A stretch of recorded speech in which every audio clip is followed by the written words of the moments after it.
Chapter 30, the nature of the atom. So this is where we're going to get really small, just as we were in the last chapter, to see the basic atomic structure. What makes up an atom?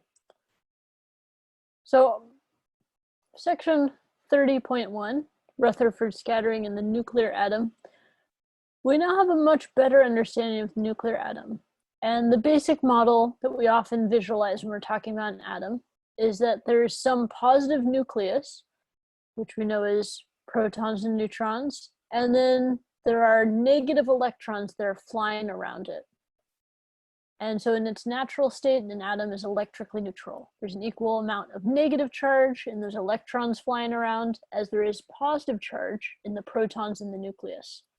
And all of that positive charge is concentrated at the very center, much like a planetary model, where the nucleus would be like the sun, and the negative charges could be like the planets flying around.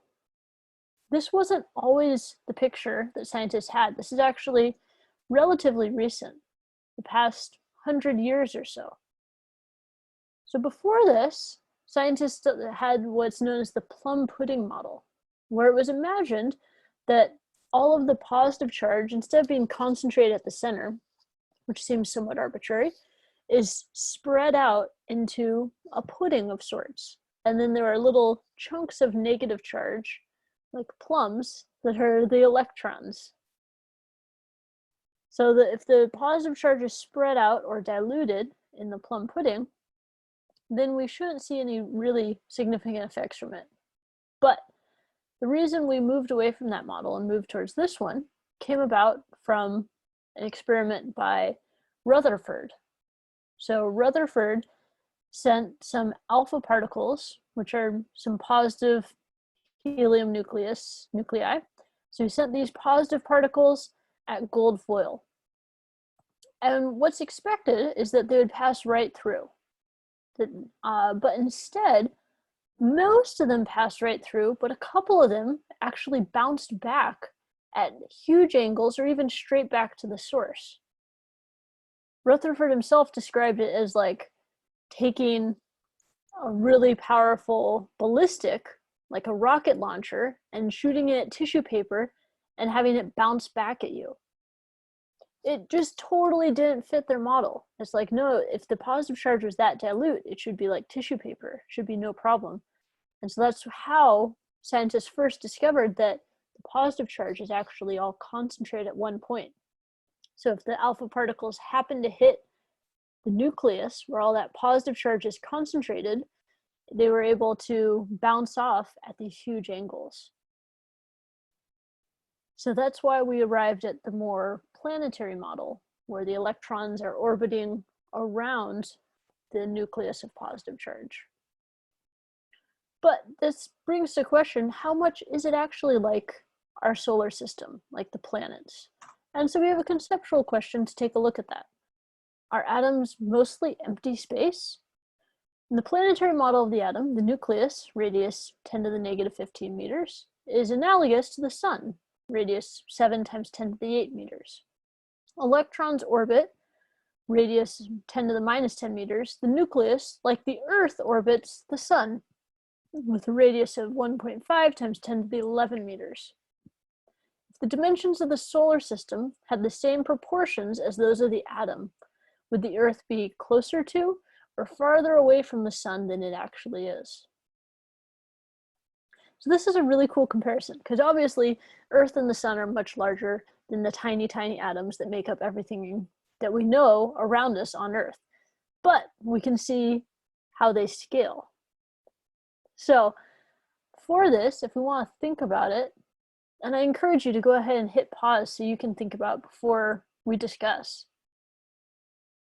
I hope that you did hit pause. We want to think about the radius of the electron orbit relative to the size of the nucleus, right?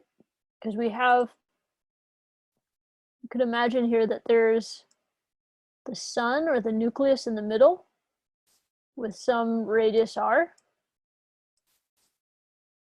And then we want to know how much bigger, how much farther are the things that are orbiting around. They're taking these huge paths around, either the electrons or said planets, like the Earth. So we have two different radii to focus on there. Well, if we look at the ratio, we can see how they compare, right? Just looking at this picture, if the red R is twice as big as the green R, then we get a ratio of 2, that Earth is twice as far away as the sun. If it's instead 3 times, then Earth is further away from the sun, right? There's more empty space relative to the sun filling that space that would be there otherwise. So since these are such absolutely tiny or absolutely ginormous numbers, we can just focus in on the powers of 10. So if we check out the nucleus first, nucleus is 10 to the minus 15, and the electron orbit is 10 to the minus 10. So if we compare those two numbers, we could do the electron orbit 10 to the minus 10 divided by the nucleus, radius 10 to the minus 15. We know that we can subtract the powers of 10 because it's division. So we'd come out with 10 to the 5th. That the electrons are 100,000 times further out than the radius of the nucleus. That seems pretty big. Well, how does it compare with the Earth and the sun? Because these are two other numbers that also seem they're definitely much larger. So we'll compare here. So the Earth's orbit is at this 10 to the 11. That's the bigger number there. And if we divide it by the sun's radius, that's 10 to the 8. And so subtracting the powers again, that would come out to 10 to the 3rd.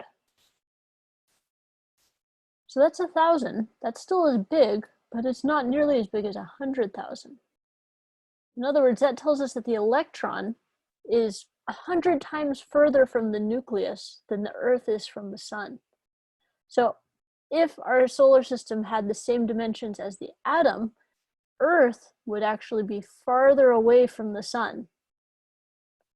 And that would be really cold. So it's a bummer. That would be a bummer, at least. I'm really glad that we have the dimensions that we do, but it gives you some sense of how much empty space is in an atom, because we're pretty far from the sun. It takes a long time to get there. Even if you're traveling at the speed of light, it's not instantaneous. There's a lot of empty space between us and the sun, and there's 100 times more between an electron and the nucleus. So atoms definitely have empty space, and this nucleus is where we can concentrate all of that positive charge. And this gave us a great basis for studying the atom and seeing some other interesting effects that we'll look at in the next sections.